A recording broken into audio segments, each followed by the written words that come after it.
Well, good morning, everybody, and welcome back to lesson number 10.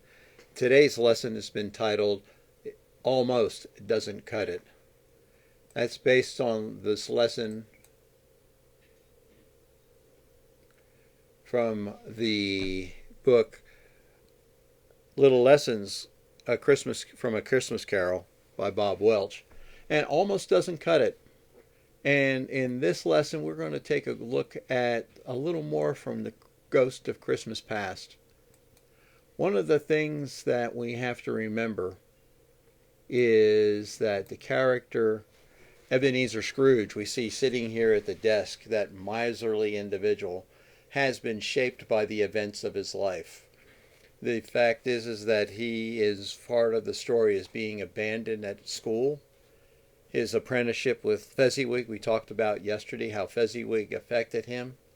And the last scene, if you see on the bottom right, is the Ghost of Christmas Past putting Scrooge in the uncomfortable position of remembering when he almost went after the love of his life. Now, Charles Dickens was shaped by the events of his life, and it shows up in these scenes. For example, at the age of 12, he was forced to work at a blacking factory putting labels on the cans because of his father's indebtedness, and his heart for the poor was created very much by the events of his childhood. And one of the lessons that I think we need to learn is that with God, He sees the entire story. But too often we fail to see the person in front of us has been shaped by events and choices that we don't know anything about. In the story of the Christmas Carol, one of the things that Ebenezer Scrooge says is, I almost went after her when she broke up with him. And the Ghost of Christmas Past, as it was quoted there, is that almost has no weight, especially in matters of the heart.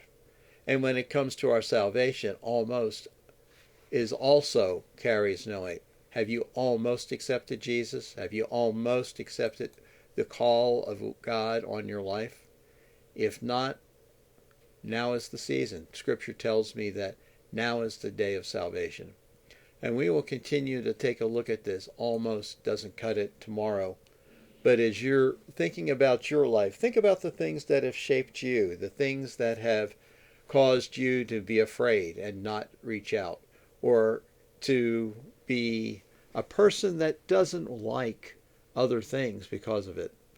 But again, we'll be talking a little more about this. But tomorrow, think about this. Almost doesn't cut it.